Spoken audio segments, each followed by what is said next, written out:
Hi, welcome to Ghost Box Talk with Steve and Bruce. I'm Steve Hultay. My co-host is Bruce Halliday. Welcome, enjoy the show. Hey guys, how you doing? Welcome back to another episode of Ghost Box Talk with Steve and Bruce. We got kind of a weird show tonight, huh, Steve? Yeah, I'd say we got a little bit of a weird show going on. Little this, little that, whatever. Well, you know what?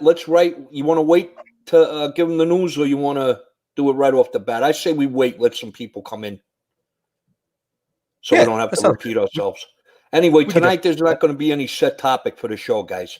We're just going to do whatever comes up. We're just going to talk about Ghostbox communication. Steve and I will talk back and forth. You guys get in the chat room. Any questions you have, we'll be glad to answer them.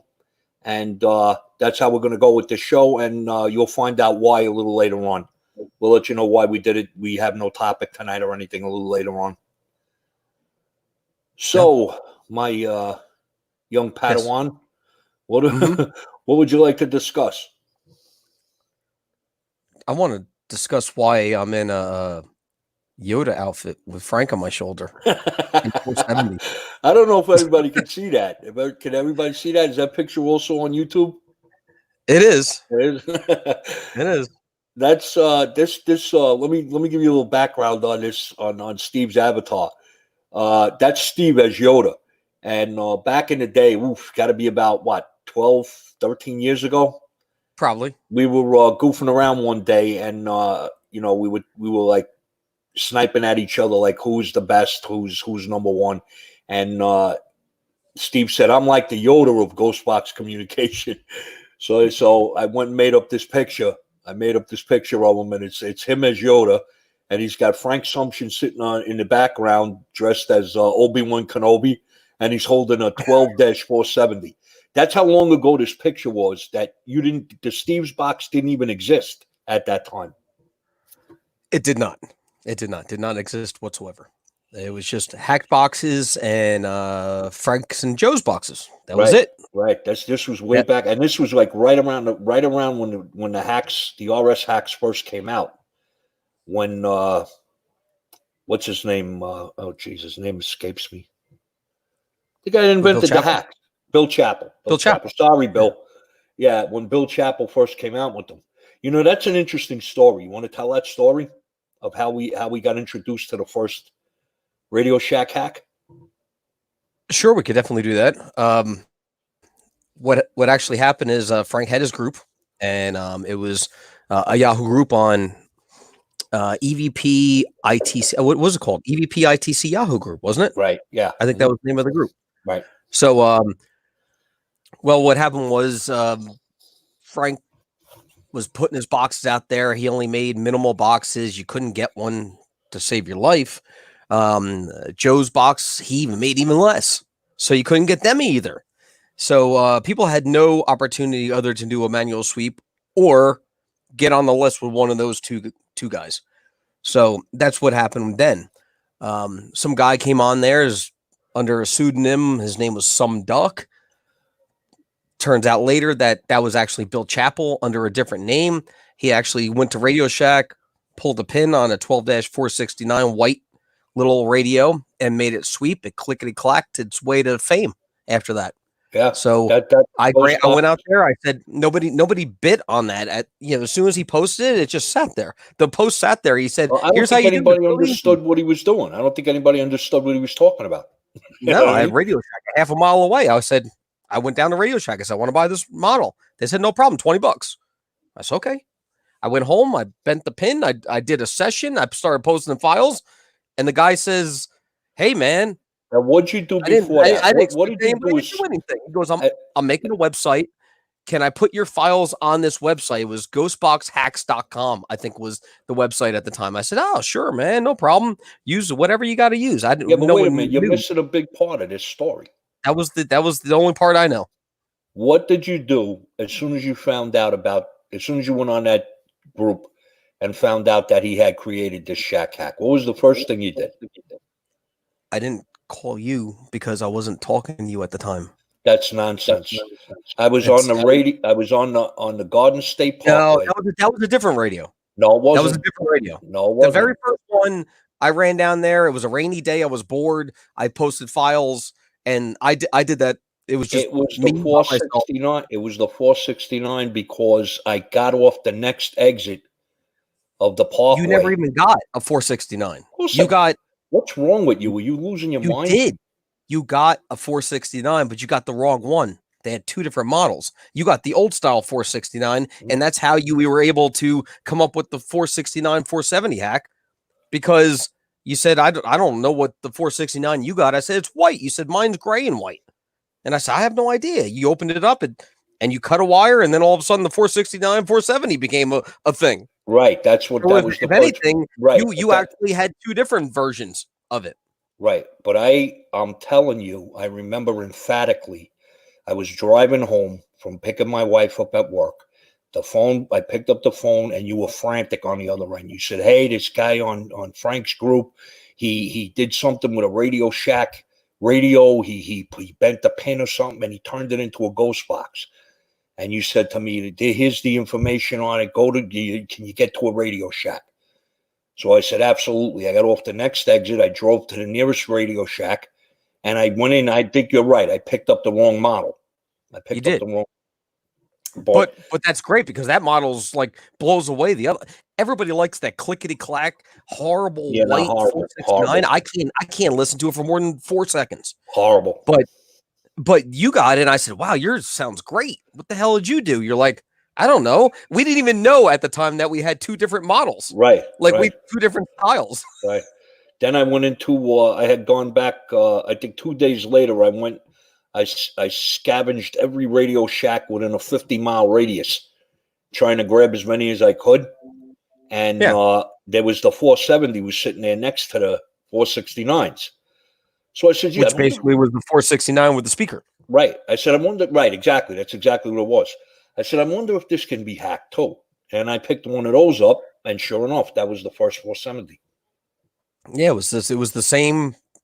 It was the same exact as the old 469 and the old 470. Then there was a new 470 as well, which was black. Yeah. I never had one of those. I never had one of those. I don't think that was hackable, though. I'm pretty sure it wasn't hackable. You could use it was. as a ghost box. You could tap into it, add a sweep circuit to it, but I don't think it was a hackable radio. Yeah, but at that time, nobody was doing that. I mean, you didn't even start doing that yet at that time. No. And you were the only guy. I mean, I would say up until about 5-6 years ago, you were really the only guy that was, building custom boxes out of radios. I mean, there was a couple of the guys that had built, custom boxes like the mini box and stuff, but they were manufactured. They were manufactured boards. They weren't guys that were tearing apart a radio and soldering in sweep circuits and all of that, to build a ghost box. I think you were the first guy to start doing that. Well, no, I'm not. But who was the first guy? It was other guys. Well, first of all, Frank did that for years. Well, I'm not talking about Frank. He was stealing. I would send him tuners all day long. I would send him like Radio Shack tuners. I'd send him 469, 470s, where they were all usable tuners to use in the ghost box. And I knew that he's not going to build everyone and send me everyone. So I mean, I was just sending it to him to be nice. Hey, keep going. Do what you're doing. And it just became easier to use already pre-made boards other than making it from homemade scratch boards. And that's what he was doing. So it saved him a lot of time as well. Yeah, but see, Frank wasn't opening up like you did with the 150. Frank didn't open up a radio and attach a sweep circuit to the existing board. Frank used to build the boards himself. Is that right? Am I correct there? Well, he built the radios himself. He built the radios himself. Well, when he realized he didn't have to build the radios, it saved him time. Did he scavenge the boards out of? He didn't pull the guts out of? The sweep circuit is always the same. His sweep circuit was always the same. He built the same sweep circuit day in and day out. He could do it blindfolded. He was making so many of them, and it's a pretty simple sweep circuit to build, and it can match any voltage from any radio. So it just made sense. Sending him a radio that a tuner was already built and already done. He just added his sweep circuit to it and put it in a nice case, and then away it went. Yeah. Not every radio was a home run. I mean, some radios suck. I mean, I did one this past week. You know, it sounds okay, which I didn't think it would. You know, you buy radios and it's a gamble. You know, can you hack it? Maybe. Can you not? Whatever. You know how many radios I threw in the garbage over the years? Oh, yeah. You know, Yeah. unhackable, just threw them in the garbage. Yeah. Sure. What a waste. But then I started to save parts from everything, which was cool because instead of throwing the whole radio in the garbage, at least I could, if it doesn't work, you could save like speakers and knobs and capacitors and some stuff. You could just save parts from it. And Frank did that as well. Anyway, so that's how that got started with the Bill Chappell and starting on the Yahoo group with the hack boxes. And that really started it all. I mean, that started it, you know, that started the wave of, you know, the average person being able to attain a ghost box, you know, and do ghost box communication. I mean, as far as like, I mean, there's how many, you can't even count the number of local paranormal investigating people that are out there, you know, and people that were interested. Well, there was a lot, man. I mean, at that time, a lot of them started to pop up. Like after that show, Ghost Hunters started to air. Yeah. A lot of these small paranormal groups just started to pop up all over the place. And none of them had really, I mean, the only thing they had in their arsenal was like we joke all the time, you know, they had a tape, they had a digital recorder with a flashlight. That's it. They made a whole entire show of a digital recorder and a flashlight. I have a digital recorder and a flashlight. I'm an investigator too. I'm going to go to my local cemetery tomorrow. And that's pretty much how that got started. Yeah. So when the hack boxes came out, they opened up a floodgate for, you know, the average person interested in the paranormal and, you know, investigators and people interested in EVP and ITC, you know, to have something available at a cheap price that they could use, you know. And that's when you started to see, huh? And when it comes to like, you know, simple hack boxes, which there's really none out there anymore, but simple hack boxes, do you see what's out there in the inexpensive realm for ghost box communication? It is terrible. Yeah, it's terrible. The SB7, horrible. The SB11, the follow-up was I threw mine in the garbage. I bought it, I got it, I hacked it, I threw it away. It's terrible. The SB7, the SB11, they're really, really horrible. But now they have one, the S box. Have you heard of this one? I heard of it. I never saw it in action though. You can see it looks good. It looks like a little cute little thing or whatever. It's probably like $80 or whatever, you know. But all you do is you turn it on and you hit and it starts sweeping. You hear like, I don't know, half of Stairway to Heaven before it goes on to the next page. Yeah.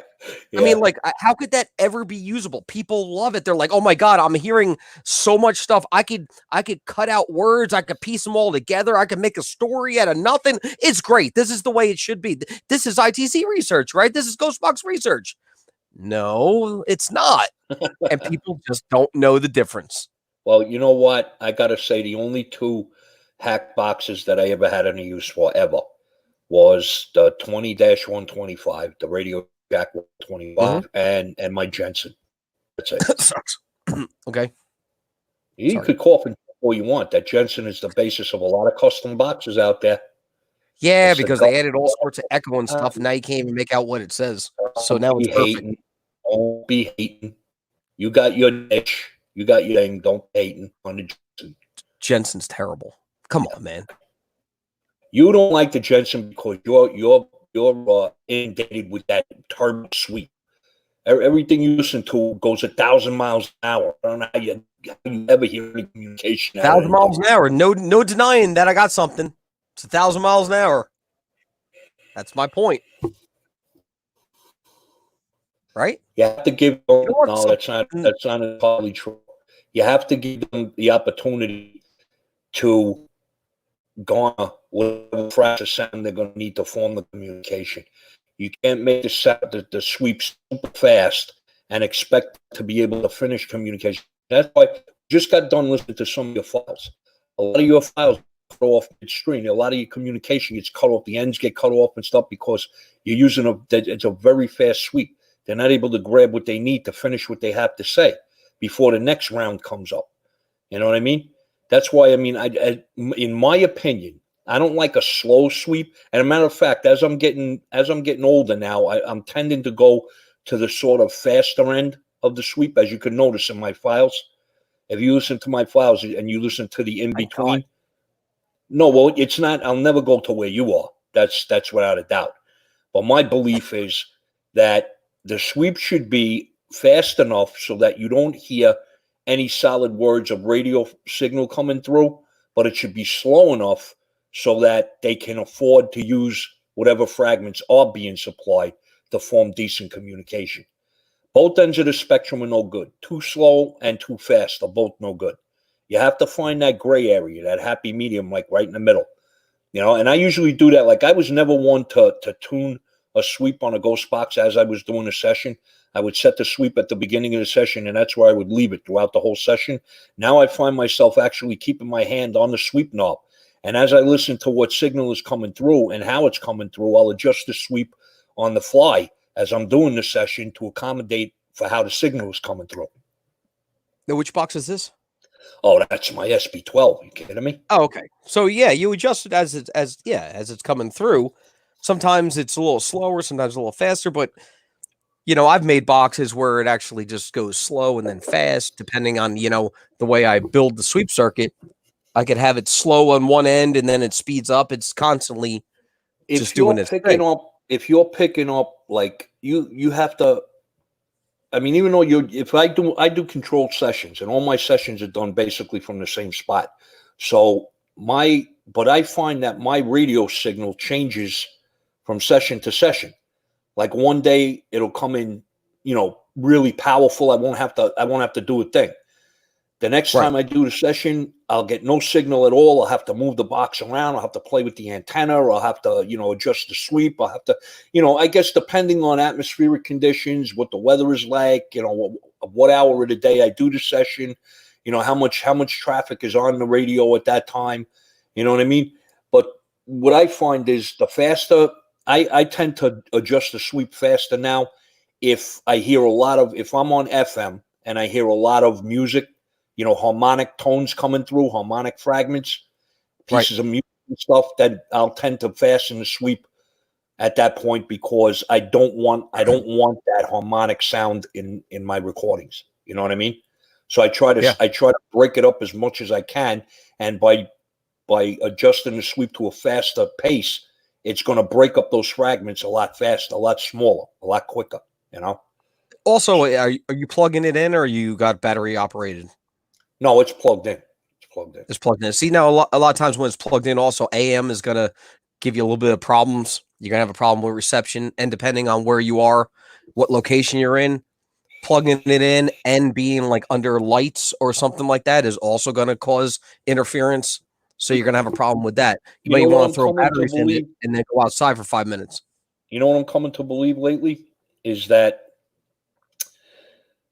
a box actually has to, when you first start a session, when you first turn the box on and the session first starts, towards the middle of the session and then towards the end of the session, you'll notice a change in the way the box operates. Like, I think the box has to actually warm up, not physically warm up, but I mean energy-wise warm up to facilitate communication. Like when you first turn it on, you could be getting a good signal and you'll be getting rudimentary communication, 1 and 2 word answers, yeses, nos, single names, stuff like that. And towards the middle of the session, you see that the communication starts to get a little bit better.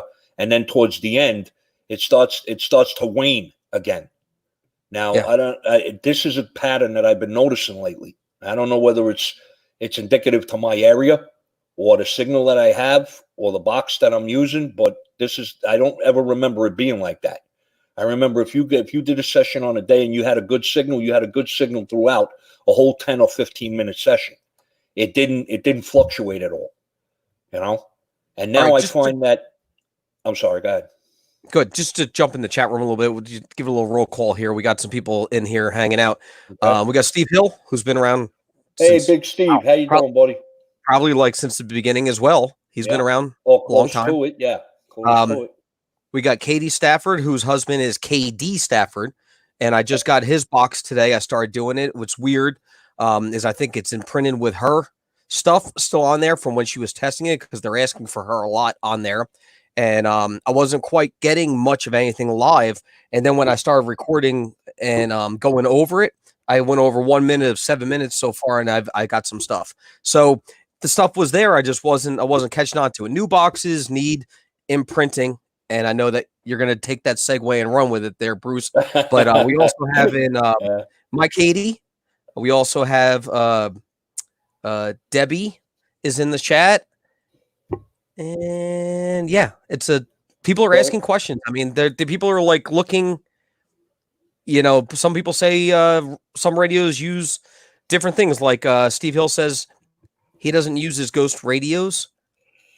They're the ones that use it. He's just the antenna. And I think that he coined the term, he's an electronic medium, if I'm not mistaken. I believe that he came up with that. So yes, that's to his point. People saying that the silver and white Radio Shack, the 469, the original one. Well, see, I don't agree with that. I don't agree with that. Which one?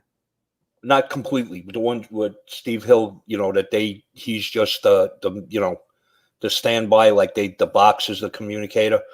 I believe that that the researcher that's doing the box session has an integral part in communication coming through. I believe that our energy attaches to the box and melds with the energy from the other side or whoever's sending the communication. And I believe those combined energies are what facilitate the communication. I think the box is just a tool. That say I build a box and I'm testing it out. I want to make sure everything's working, stuff's good. Hey, am I there? Yeah, Steve, whatever. I'm getting my good communication like I usually do. They know who I am here, and then they know my boxes, so I'm getting good communication. However, when I send it out to the buyer, what are they going to get? Because what I'm finding out with this box that I got, it's not thinking it's me yet. Yeah, well, that's what I said to you. That they're at a different location. Yeah, when you called me earlier and you said, the box is calling out, Katie Stafford's name, and the box is looking for her. They're actually looking for her. I shouldn't say the box is looking for her. Whoever's communicating is looking for her. That's because, like I always said, I came up with this, this idea years and years ago that we imprint on a box. We imprint our energy on that particular box, and they imprint their energy on it. And when you use that particular box over and over again or a number of times, your energy consistency gets better. And they get used to that energy signal coming through that individual box. So when you got the box, of course, Katie Stafford had used it a number of times before you got it. So her energy was imprinted on the box already. So when you got it, when you turned it on for the first time, the energy signal that the box put out immediately to the other side was Katie Stafford's energy signal mixed with yours. So I'm sure there was a little bit of confusion there, but I'm sure I'm sure on the other side, I'm sure that they're communicating with us, that they know that these things occur, that new box owners get a box. And I think when they get a conflicting energy pattern, like both your energy patterns come through on a session from a particular box, I'm sure that they know to adjust that. But I think the initial blast that they get from it, her energy must have been a little stronger than yours. So they probably got confused for a minute and thought maybe she was turning the box on. That's why that we mentioned that question before we got on the air. We were talking, and I said, do they know? Do they hear us speaking? Do they know it's us speaking, or do they feel a vibration? Right? No, are they receiving communication the way we see in our minds as human beings, as using our senses of sight and sound and smell and touch? It's not. We have to understand that that's probably not what it's like where they are. So we take for granted. We automatically assume that they're hearing us the way we hear them audibly. You know what I mean? Mm-hmm. But the thing that happens with the box, that happened with you with this new box, is they immediately received Katie Stafford's energy imprint from the box and assumed it was her using it. So that leads me to believe that they didn't actually realize, they didn't hear you. They didn't realize that you were there, running the session. So is it the energy signal that we send out that forms the communication on their side? Is that how they're receiving what we say through energy, through types of energy and frequencies, and not actually audibly hearing us? That's a good, that's a good question to ponder. Because all right, how about this one to ponder? How about her spirits, her energy from wherever she is from, and the spirits that communicate with her on a regular basis? How maybe they got trapped inside the box. They didn't go back to their side. Remember, we talked about that earlier. Yeah, but they wouldn't be trapped inside in the box, and now they're here. They wouldn't be trapped inside the box. Well, if they came through a portal or a doorway, trapped with the box. Well, they might attach themselves to the box, might be possible, but they wouldn't be trapped inside the box. They would be if they came through to our side while the box was in session, and the box got turned off and happened to strand somebody here that was communicating through the box and happened to come through the doorway, then they wouldn't be trapped inside the box. They would be trapped at the location. So I'm assuming that in the event that would happen, that the entity would follow the box. Idea. Say it again. It's not that's your idea. I mean, could it possible when you turn that box off, whatever was communicating inside there is trapped, almost like a genie in a bottle? Yeah, but the communication isn't formed inside the box. They're not sending it from in. They're not inside the box talking out. They may be using the electronics. They may attach themselves to the electronics of the box, though. Well, the way we always believed it was the communication was formed as the fragments left the speaker of the ghost box. That they were formed as the sound, the reverberations and the sound coming from the speaker of the ghost box was put out. They would use whatever sound that was to create the communication. So I don't believe that they would take up habitation inside the box to communicate. You know what I mean? It would be irrelevant. I mean, they would have to manipulate the circuit board inside the box to form communication, as opposed to a radio sweep, as opposed to the fragments of sound. I've had times where I actually did a session or whatever, and hey, how's it going? Whatever. Hey, Steve. Hey, blah blah. I get all sorts of stuff and whatever, and I shut it off. That's it. I send it out to somebody. First thing when they turn it on, it says, "Hey, Steve, what's up?" Well, because your energy was the last. So they still think they were here. Well, not here. They don't have to be there with you communicating. They could be communicating from the other side. An entity could never have turned on at a different location. They still think they were talking to me. Right, now, they are trapped inside the radio. Where are they trapped? Well, because they're not trapped anywhere. Who says they came through the portal? They're communicating from the other side. You opened up that portal again when the other person turned on the ghost box. The thing is that box, the last session that it had, your energy was imprinted onto the box. So when the box went wherever it was going and it was first turned on by somebody else, the first energy signal that the box gave off to the other side was yours. So they immediately assumed it was you doing the session. But then I'm sure that they surmise after that, okay, it's a new researcher, a new communicator, and they start to give communication. Like you said, this new box mentioned Katie Stafford initially, and then went over and started to call your name. So they realized the first initial energy signal that they got from the box was Katie Stafford's. And then they surmised, okay, it's not Katie Stafford, it's Steve Hultay. He has the box, he's doing the session. And they started to communicate with you personally. So I'm sure that if an entity did come through the doorway when the box was in session, and they did happen to get stranded here when the box session was shut down, they didn't have ample time to get back, I'm sure that they would attach themselves to that particular box and follow it wherever it went. Reason being, that's their only, when that box gets turned on again, it's their only opportunity to get back to where they came from. You know what I mean? So they're not going to stay, like if they came through the portal and got stranded at Katie Stafford's house, they're not going to stay there.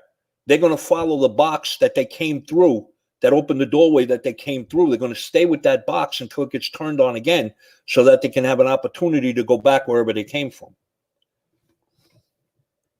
Now, what do you think of that? That's pretty deep. Yeah. Yeah. But if there's any questions, I'm trying to soak it in, man. That's pretty deep. Well, if there's any questions, I'm trying to soak it in, man. That's pretty deep. Yeah. I'm trying to soak it in, man. I'm trying to soak it in, man. That's pretty deep. Yeah. I'm trying to trying to trying to soak it in, man. That's pretty deep. Yeah, soak it all in. I'm reading what's in the Okay. chat. All right. I'm the Ghost Box sponge tonight. Just gonna soak in some ideas. I always communicate. Katie Stafford says, I always communicate to the box that you will be helping. So I appreciate your communication with me. I don't know. I guess that's not a question. It's a statement. So, but saying the next time, turn it on. My Katie says I should introduce myself as the new owner, but you would think at this point they know who I am. Yeah, but like I said, it goes back to Because the I same did turn thing. it If on you're within the not, first minute. It did say Steve Hultay. So yeah, they knew I was here. well, yeah, but they also they didn't know what location the box was at. You know what I mean? They didn't know whether Katie Stafford was also there. Because, like I said, her energy was probably the initial energy that came from the box when it was turned on. These are things that we can only theorize about. We can only theorize about these things because, like I said, until we're on the other side and we know how it's done, all we could do is it's all guesswork. It's all guesswork.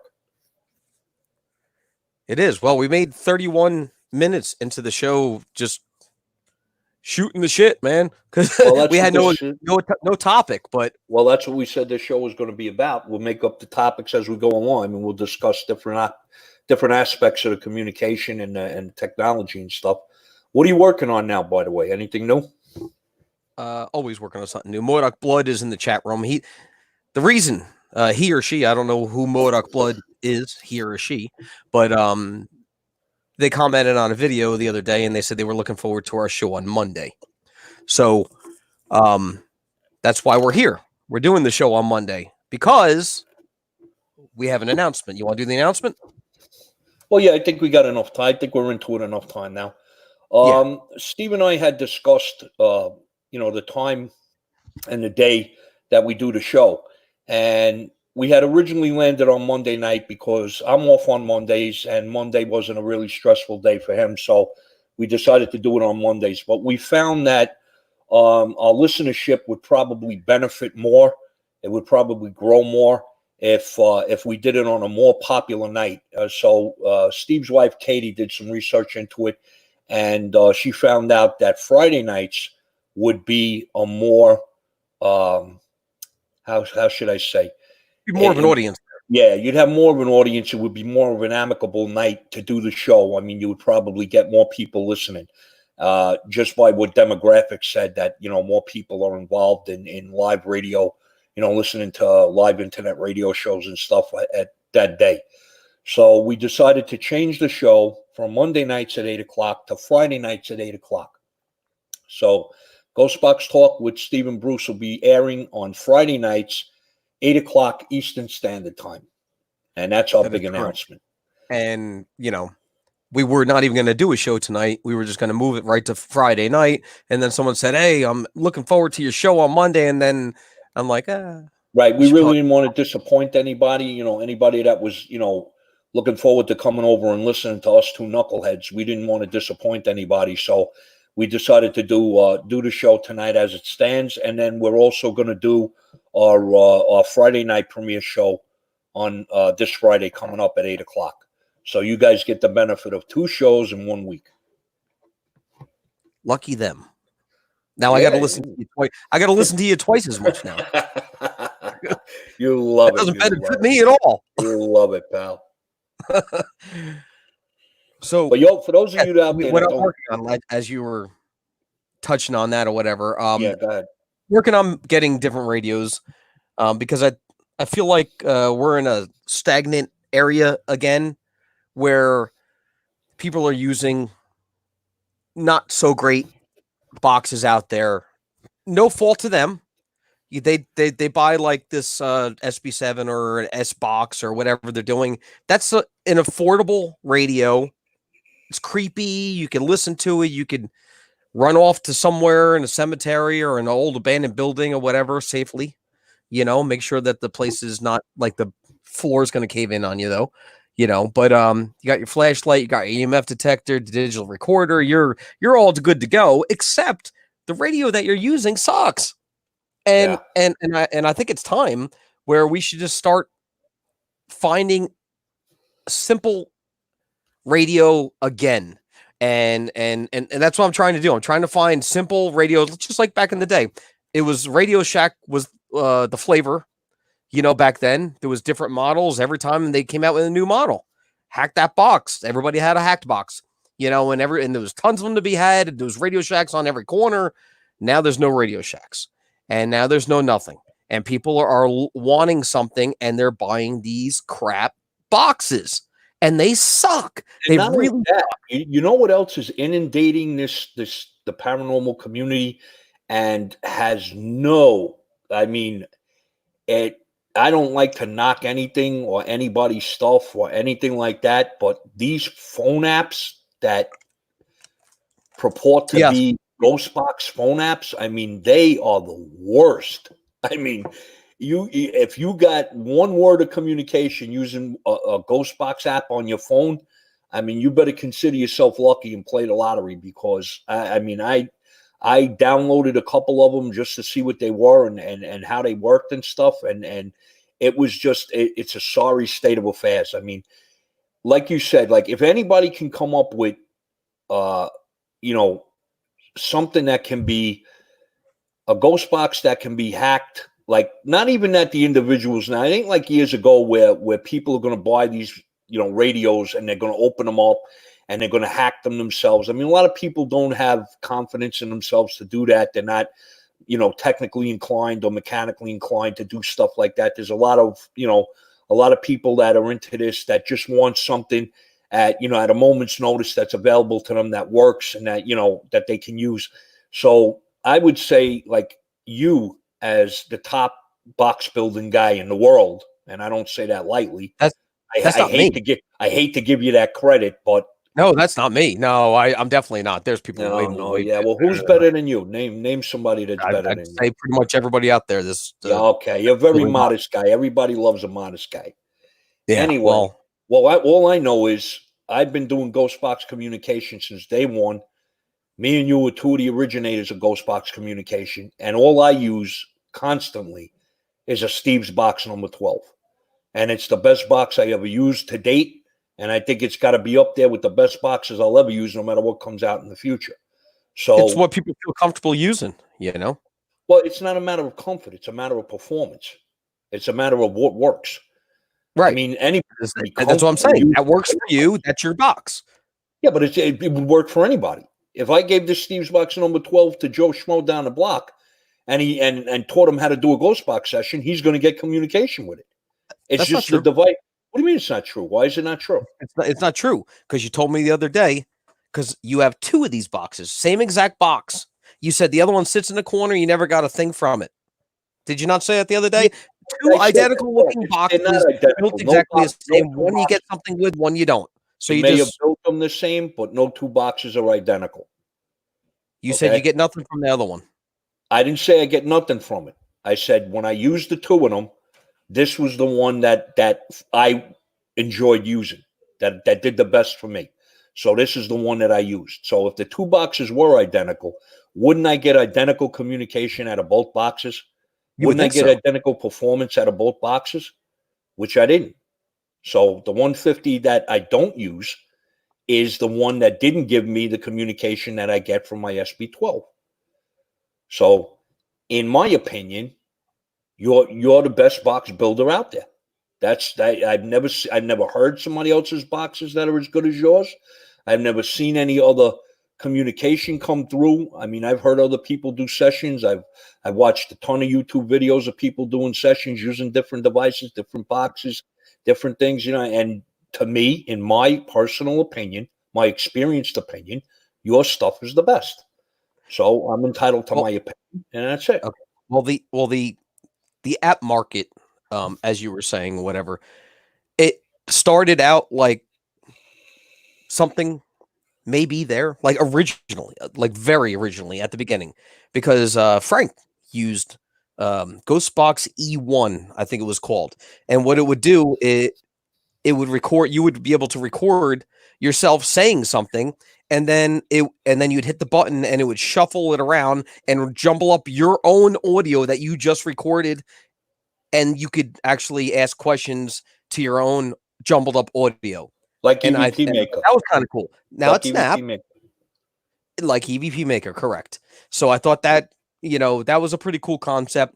But yeah, as you said, every app that came out. I'm talking about the apps that emulate traditional ghost boxes. Yeah, it sounds like it's sweeping, but it's not because it's a sound effect. It's a sound effect that actually they put in there that makes it sound like it's sweeping, Really, but it's not. It's the actually only MP3 files playing the same thing over and over and over again with no changes whatsoever. And then it has a sound effect that goes over. It makes it sound like it's sweeping, but it's not. right. That's That's a very ridiculous. popular one. Now, And that's like hundreds of them out there. I gotta say, the only one that I ever got anything with, even a 1 or 2 word communication, was the live stream app that you had put out. And that was because An app. that's It was, because but it wasn't. well, you know what I'm saying. That was Yeah. something you could use on your phone, but that was coming from an actual live ghost box feed, an actual Yeah. live running ghost box. It wasn't something recorded. No, it was no pre-recorded material. It was just live. Live is live can be when you're streaming it, to the server and then out to the apps and wherever you are on planet Earth. It's as live as it could be. So there was probably some delays, but I don't think it even mattered. I think people were getting relevant responses no matter where they were in the world, however a delay it was, because they didn't think it was a delay. They were hearing it for the first time on their phone or tablet or computer. So, I mean, it was a good thing that we did, and I'm glad we did the experiment. Lost a bunch of money. Katie Stafford says, "Oh my God, don't get my husband started on apps." Yeah, I mean, a lot of people don't like the apps. I mean, they're pretty much cookie cutter of apps. There's tons and tons of them, and they're all the same. They change the audio out, they change the graphic on the picture of the app, and that's a new app. Another Well, that shows you $99. how hungry people are to get ghost boxes, that they're Mhm. using these $2 apps. You know what I mean? And if you can come up with an affordable box that you can build, that people can get at an affordable price, like, I mean, if you want to get a custom box from anybody, I mean, people are charging ridiculous amounts of money for these boxes. If you can if you can hack a box yourself, or put a sweep circuit into an affordable radio and get it out for under, say, $150 or $200, and somebody can have a working ghost box that they can rely on, that does what it's supposed to do. I mean, that's the accomplishment you're looking for, to make it available to the masses. When stuff was open and we were actually able to not be chained to our chairs in our living rooms, it was nice to go out to like Goodwill stores or thrift shops, stuff like that. You would find like some older radios. But you have to have a ready supply. I mean, if you're gonna introduce a small, affordable ghost box that anybody can have, you're gonna have to supply them. You know what I mean? You're gonna have to get boxes you're gonna have to get a radio that you can work with, that to build it. That's going to be readily available to you, because if you go out to Goodwill, what I'm saying is you can go to Goodwill, yard sales. You can go to but you want to get something that maintains. You can get. That's not the idea I have. The idea what I'm saying is you don't need a ghost box. You can actually get an older radio. They get good reception. They got a big ass knob on there, and you could do a good, nice manual sweep. And that's old school, man. But I'll tell you manual sweeps are good. Any way you want. You could do it any way you want. You could do it fast. You could do it slow. Whatever you feel like you want to do that's comfortable for you, you're in control, and you do it. You could probably buy the radio for $5. Go home. You could do your own sessions. You probably get anything. You'll get better stuff than if you bought the top of the line ghost box out there. That's probably get better stuff. That's not true. I mean, manual sweep has its place for people that have no idea. They're just dipping their toes into the water, and they want to see what it's all about. And they have a radio with a manual sweep dial. And actually, the first ghost box session I ever did was a manual sweep, but it's very uncontrolled. It's unreliable. With a box that sweeps on its own, a traditional ghost box that sweeps on its own, that mechanically sweeps on its own, gives you a steady sweep. It gives you a consistent output. A manual sweep, you may be able to catch a yes or a no here and there, but it's very sloppy, it's very uncontrolled, and it's not. What I'm talking about is finding a box that you can make that would be affordable, like you can sell it to people, you can build them yourself and sell them to people at an affordable price, and almost anybody can get one. You know what I mean? So that in that case, you'd have to find the same type, the same box, like just for argument's sake, just hypothetically, a P141, Panasonic P141, just to pull something out of the air. And that Panasonic P141, you can put a sweep circuit in there, and it'll work as a decent communicating ghost box. And you can make it for $100, and you can sell it for $100 and a half, $175. After you get your parts and labor into it and all of that. And the average person can get a good working ghost box for less than $200. But it's got to be consistent. It's got to be the same box that you can put out there time after time. I don't know. I don't know. No, anyway, you don't like manual sweep? You started with manual sweep too. I remember. Yes, I said the first thing I ever did was a manual sweep. You were using the manual sweep. We were comparing notes. You were getting good stuff. Because there was nothing available to me before I got my first Joe's box. If you don't want to spend top dollar, you could use what you got laying around the house, or pay $5 for a radio out in the yard sale. Oh yeah, you can absolutely do that. Now, there's no saying that the person can't do that. It's not impossible, not physically impossible for them to do it. But you wouldn't want somebody to rely. You wouldn't want somebody that wants to actually do ghost box communication to rely on manual sweep. You wouldn't, I'm sure that person is going to want a regular ghost box at some point. Anyway, Steve Hill in the chat room, he has a question. He said, have either of you ever been followed home from a graveyard? Now, I have, and I know you've been followed home, but I don't know if it was from a graveyard or not.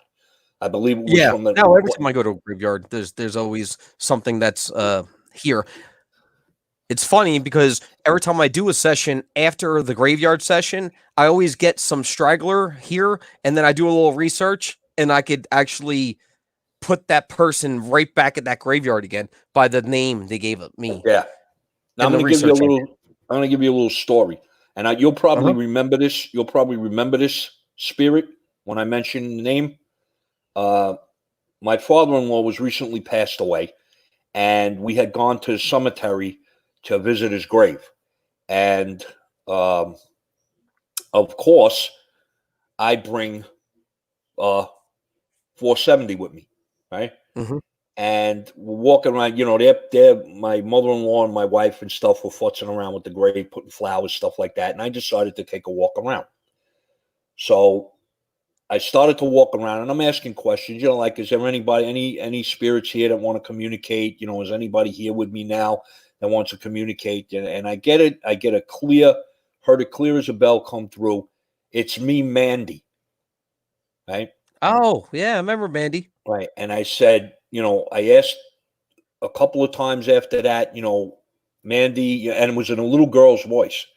And I said, are you here? Are you lost? Do you know where you're supposed to be? And I got nothing further. And then, of course, my wife started to, flag me down. Let's go. We have to go. Whatever. So that was the end of that. So I get home, and a couple of days later, I was doing a control session, and this Mandy came through again. And I had said, is anybody here that's willing to communicate, that would like to communicate with me today? You can communicate using this box, using the fragments of sound coming from this box, this device. And immediately, Mandy. And I said, whoa. I said, oh, man. I said, Mandy, is this the same Mandy, the little girl that spoke to me at the cemetery? Yes. So I said, well, this kid followed me home, and she had stayed with me for years. You remember that? And if I'm not mistaken, I do believe that you got traditional EVPs with her as well. Yeah, I did get a couple of traditional EVPs from her. Yeah. But I mean, she stayed with me for, I would say, at least, I got communication from her almost every session for at least 2-3 years, and then all of a sudden it stopped. And that was the end. I never heard from her again. And I didn't do anything to help her. I didn't do a crossing session. I didn't do anything to help her on her way. I just never got anything from her after a certain point, and to this day, I've never heard from her again. And I ask for her from time to time, and I don't even get communication from her from the other side if she has crossed. That's weird. She's just gone forever. You never got a last name or anything, right? Nope, no. But it was like it was sad because she always came through in this sad little girl's voice. This little sing-songy, sad little girl's voice, like she was like a kid that was lost in a department store. You know what I mean?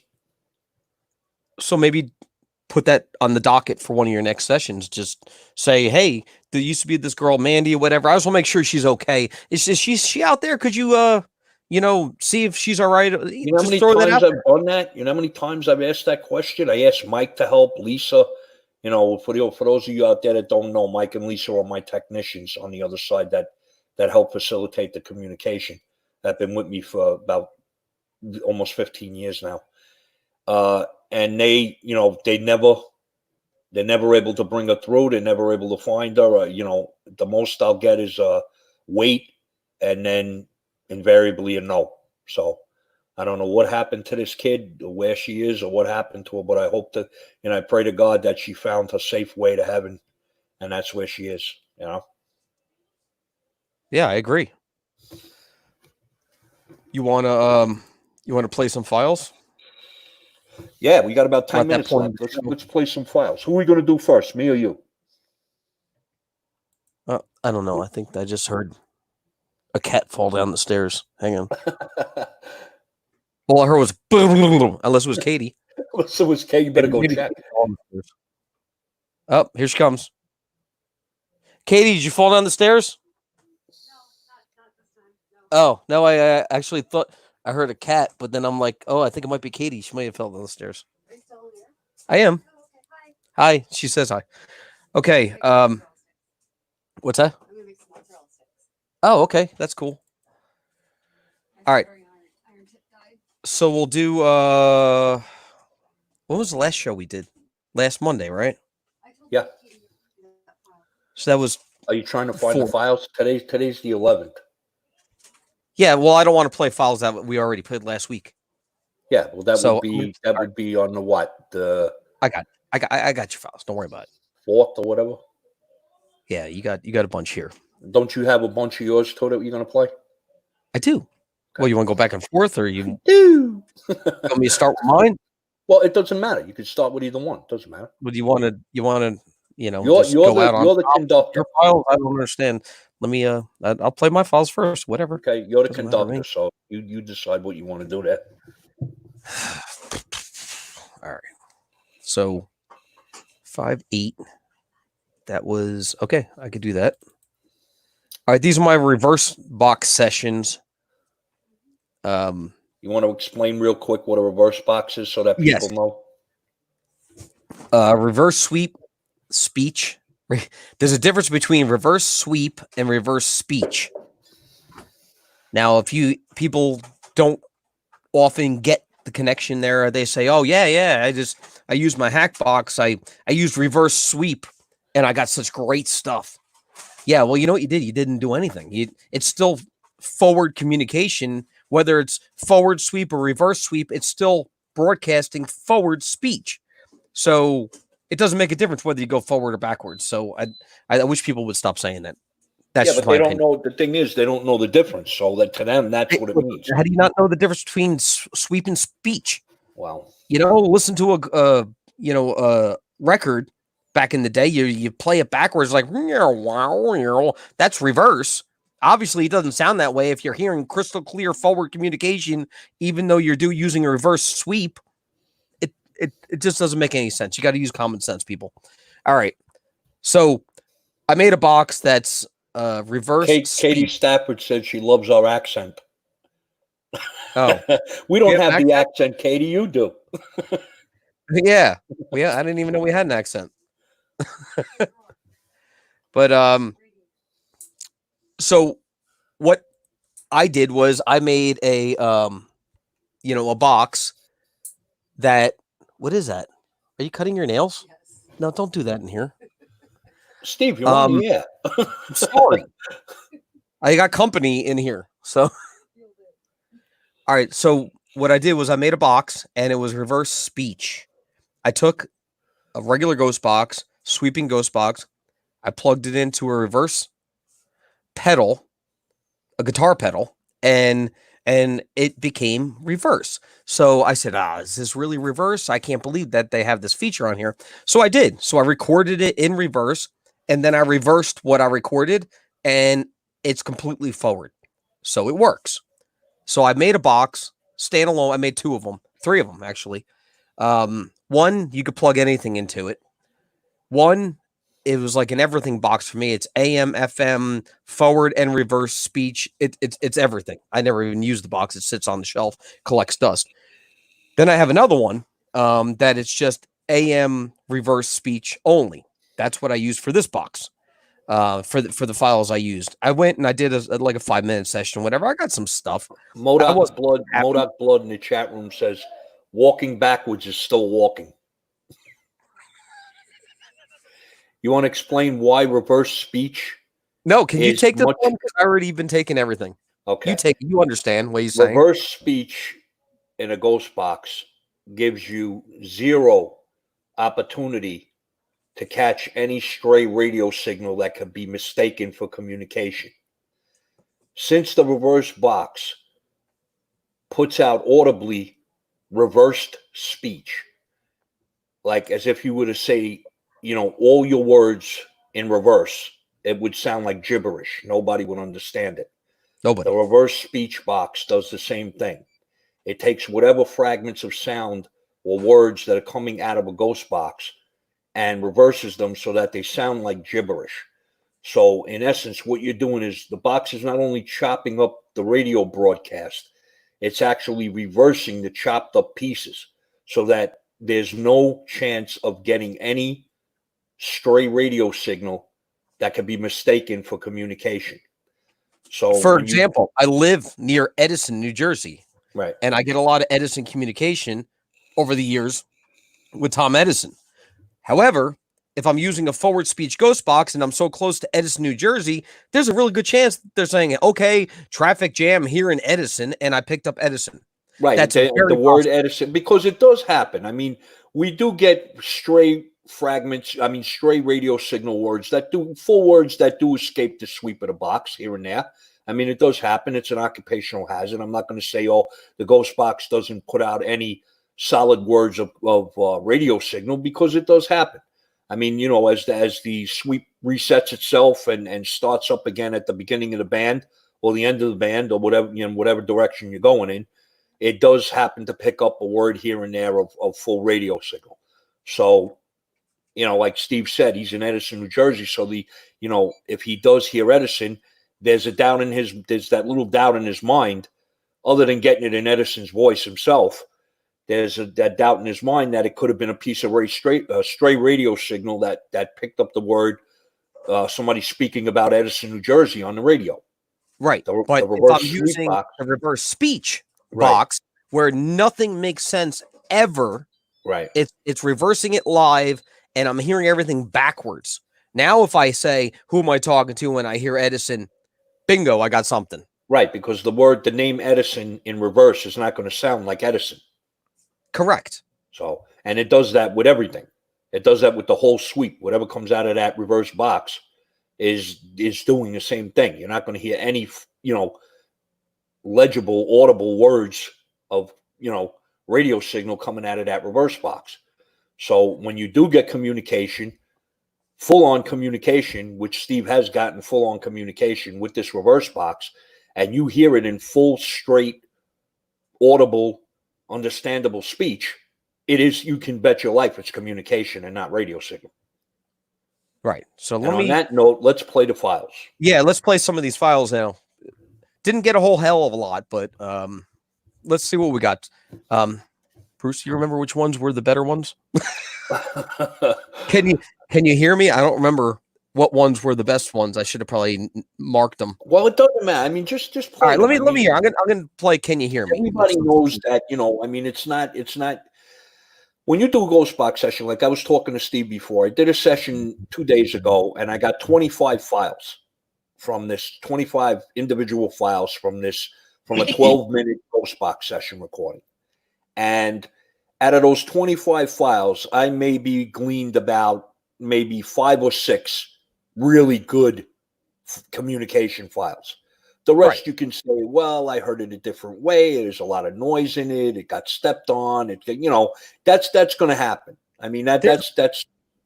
There's also a popularity of, a lot of people, we're like dinosaurs doing this, because how many people, sit down, do a session, Nobody. go over it, and then compare notes of the files we get? Nobody. I don't know anybody. And nobody was doing it years ago either. We were the only ones doing it. No, it's just kind of like you just do a live thing, and ghost box communication research. When you do a session, record the session, go over the recording, pull out the files of communication, analyze them, and figure out what it is, why it is, how it is. That's ghost box research. Just taking a ghost box and going and standing on a corner in front of a cemetery and turning it on and just doing a 2-minute session, that's not ghost box research. That's ghost box communication. Communication and research are two different things. Right. I mean, it takes a long time. And like, what does it take? I get like a 5-minute session that took me like 4 hours to go over a 5-minute session. It took me 2 days to go over a 12-minute session. Right. That's what I'm saying. It takes a long time to do this. But, you could really pull out the files you hear, which is frustrating also, because a lot of times when you play a file for somebody of what you heard, they say, yeah, I didn't hear that at all, or I heard something completely different. And then it's like, it feels like you just wasted all your time. So, yeah, but you know what it is? I mean, it's funny because I can go over a session today, pull out 10 files, hear them emphatically, what I hear, and come back tomorrow morning and listen to them again, and 5 out of the 10 files will say something different or nothing at all. We do that all the time. Now, is that because when we're doing the session, when the session is fresh, and we're going over the fresh recording of the session, that not only is your ear tuned to listening for communication from using the ghost box, but also your energy level is also up, and it's also connected to the other side. So does that help in our audible recognition of the communication? And does it wane over time? Like overnight or a couple of days later when you go back and listen to the same file, you're not at the same energy level that you were when you first finished the session and started to go over the recording. So does that energy level matter in how you perceive the communication? I don't know. There's files I swore back in the day, best file I ever got in my life. I listened to it the other day. I said, I don't hear anything.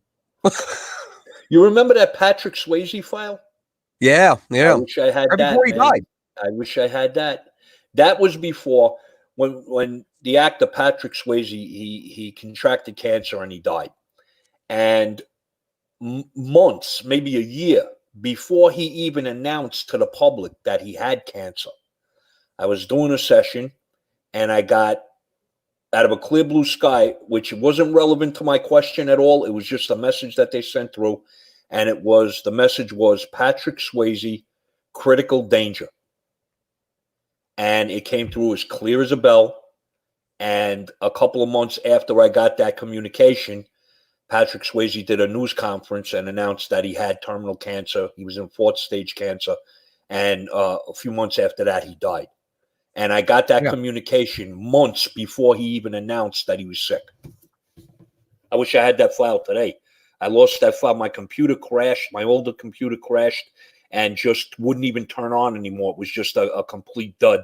I couldn't retrieve any data from it. I had files.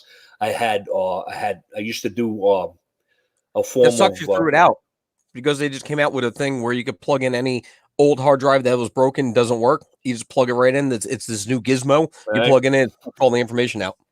Well, that's my story of my life. A day late and a dollar short. Right. So you want me to play a couple of these files? Yeah, let's hear them. All right. So this is the reverse speech box. I'm walking backwards at the time. So let me do this. Can you hear me? I can hear you. It was enough where I actually responded. Can you hear me? And I said, yeah, I can hear you. Play it again. I can hear you. One more time. You're going to say that's rough, aren't you? One more time. All right. One more time. Hang on, where do I go? I can hear you. Yeah, it's very rough. Hear me. It's I heard very hear rough. you. Hear me. All right. Anyway, but I responded to it, so I heard something. Yeah, right. It's exactly right, because your energy level was up. You were connected to them, and your ear was tuned to listening to the session, listening for communication, and you heard what you heard. Next. Okay, next. Here we go. This one's the weird one. Remember yesterday the Frank file I got? Yeah. And it says, Frank, he's got to save you. You have a month. So they're telling me, I don't know what that means. It doesn't sound good. No, but it says, Frank, he's got to save you. You have a month. Yeah, it doesn't sound too promising. No, Frank, he's got to save you. You have a month. So let's play this and see what everybody thinks. Hang on.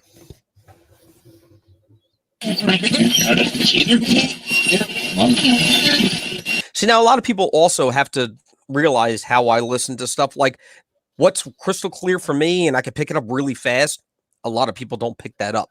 Well, because you need to develop an ear for listening to ghost box communication. That's another thing. It's like a piano tuner. If you're used to listening to something really, really slow, and not you're only not that, really gonna. It doesn't matter what you're used to listening to. If you don't, it's like anything. It's like listening. It's like being like I always attribute it to being like a piano tuner, like a guy that tunes pianos. You get a guy that's just starting out, an apprentice, or somebody that's only working at it for a little while, and they have to use a metronome and a tuning fork, and they have to go back and they have to record some of it and listen back to it, make sure the notes are right and everything. And after a while, with experience and with listening to piano tuning over and over and over, the notes and everything, they develop an ear and they can tune a piano by ear. They don't need any of the equipment to help them. So it's the same premise for the ghost box. I really feel like, well, I mean, I do it a certain way, and I've always done it fast, whatever. And I just, it really bugs me when people are using really slow sweeping boxes. And yeah, I mean, well, that's just not any fault of their own. That's what's out there. I mean, when people buy, a cheapy ghost box or whatever, that's what you're going to get. You're going to get something slow, and people are going to think that's the norm. That's See, with your boxes, with the advent of the adjustable sweep rate, it spoiled us.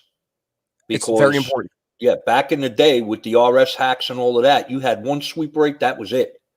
And you did your session with that one sweep rate, come hell or high water, whatever you got, you got.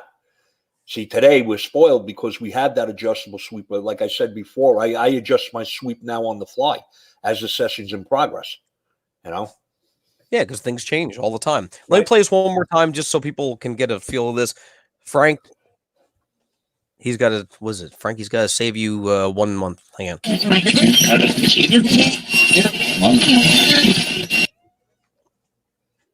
That's Frank's got to Frank's save you have 1 month. That was Frank's box 29, right? That you were using? That was not.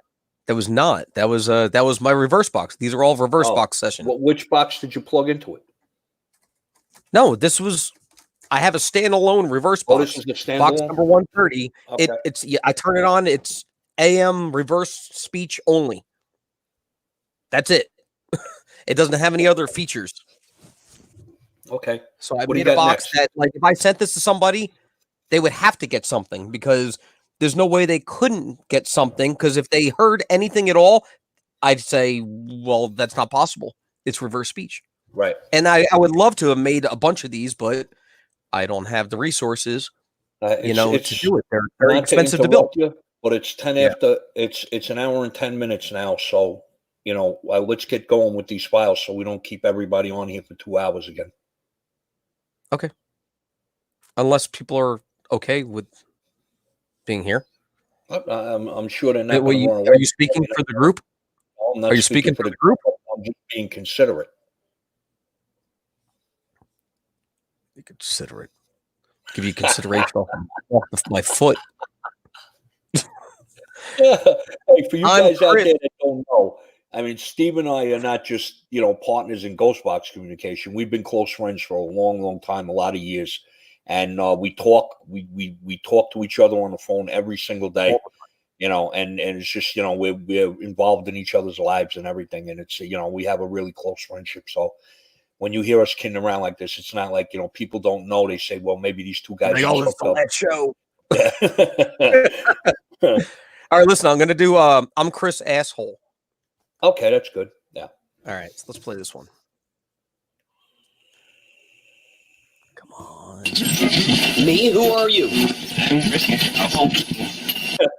Yeah, that was I'm good. supposed to know who that is. That was I a don't good see one. anybody. Yeah. How am I supposed to know who this person is? Well, how I'm dare Chris you? Asshole. How dare you? not know Me? who he Who are you?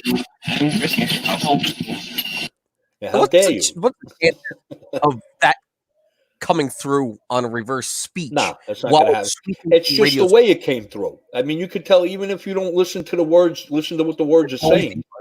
You can tell by the tempo. You can tell by the way it came through that it's not radio broadcast. Go ahead. All right. I got one more from this session that I'll play, and then I'll get to yours real quick. Where'd it go? Damn it. Okay, here we go. This one was pretty good. This one you touched up a little bit for me yesterday. This is Have Bruce Help You? Is this the one we slowed down a little bit? Yeah, I had it, and you heard it. It was pretty good, but it was just my editing skills in the audio editor have been a little lacking in the past 10 years. They got a little rusty. That's all. You'll get back. Got a little rusty, I'm getting back into it. Anyway, this one said, "Have Bruce help you." With what, I have no idea, but let's play it. Well, you need a lot of help with a lot of things. Well, maybe you got to help me then. Let me play it again. That's really fast, though. Yeah, it is. And I slowed it down. I slowed that down. You know how fast it was originally? Have Bruce help you. Yeah, now I'm actually hearing "Have Bruce help me."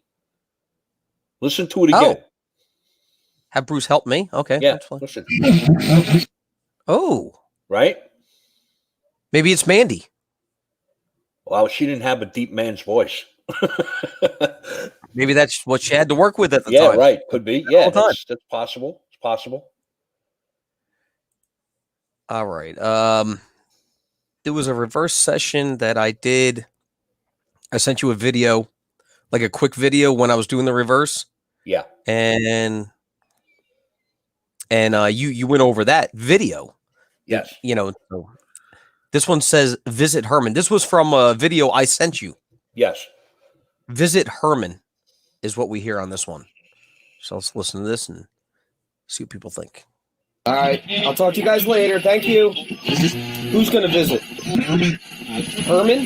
Who's that? I think that's pretty. I didn't even have to label that. That's great. That's actually so clear. Yeah, Visit, that's because you sent them to me to go over. You sent me the audio to go over. I'll talk to you guys later. Thank you. Who's going to visit? Herman? Who's that? Well, I heard it live. Yeah, yeah. All right, so let me get back to yours. Let me go to yours now. That's the only one you had from all the ones I sent back to you? No.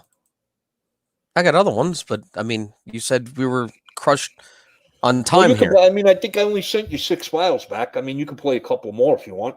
3, 4, 5, 6, 7, 8, 9, 10. I got 10 files here. From me? Yeah. Wow, I didn't realize it was that many. Oh, whatever. Well, this was 10 files from just this reverse video I sent you. Yeah, well, okay. If you want to play a couple more, that's fine. Hi, Edison. Great, Steve. I always like the Edison files. Yeah. Who was trying to get the message through? Hi, who's that? Edison. Okay, hi. How are you, Tom? It's kind of rough. Kind of rough. Yeah, kind of rough. But I play one more. It's weird that no, I'm gonna go back to mine. It's weird with the Edison though. Every time I get Edison, no matter what I'm using, it always sounds like an old dude Edison. Yeah. Yes, it does. Always. You're right. Yeah. I have no idea. So I guess I'm zoned into him. That's why I appreciate everything that he does. Yeah. Well, you've been communicating with him for years, right? Oh my God. Long time. Yeah. I've even been to his house and laboratories. I've done sessions sitting on his lawn at his house, like got thrown out by security. I have it all on YouTube. You know, me just like going to his gravesite behind his house, doing a session, walking around, until they tell me to leave. They must be used to that. Not with that broken radio is back again. That's their fault for having Edison live so close to me. Yeah. It's their fault, not mine. Right. All right. So I'm going to play some files from yours. This is from this past week. And I'm going to start with number 1. If you're dialing it up and you want to know which ones, do you have a favorite? Hold on. Let me dial it up. Actually, a lot of these I haven't even heard yet. Let me dial it up and see what we got here. Man, I got so many sessions now. It's unbelievable. Okay, this one should be You Think. Yes. This is the one that you played this one yesterday. Remember, it says, you think? Like, he's asking me, like, you think? No, it's you think, not you think. Whatever. All right. Are there any entities there that wish to communicate today? No, it's you. Yeah. It says you. You think. All right. Are there any entities there that wish to communicate today? Like, you think? Like, how long you been doing this, Bruce? Yeah, right? Yeah. Yeah. What the hell's wrong with you? You think there's any here? Next one should be We'll Try to Talk. I think this one's a little rough. All right, we'll try to talk. All right, Are there any entities there that wish to communicate? Yeah, that's a little rough. Yeah, that's a rough one.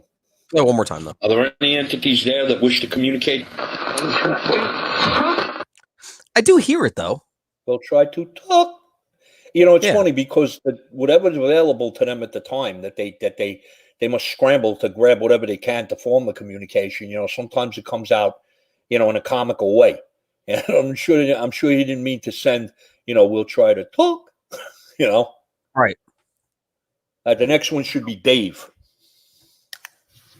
All right. Let's dial up Dave here. This is a pretty good one. This one's pretty clear. Okay, Mike, Lisa, are you guys there today? Did you say Dave?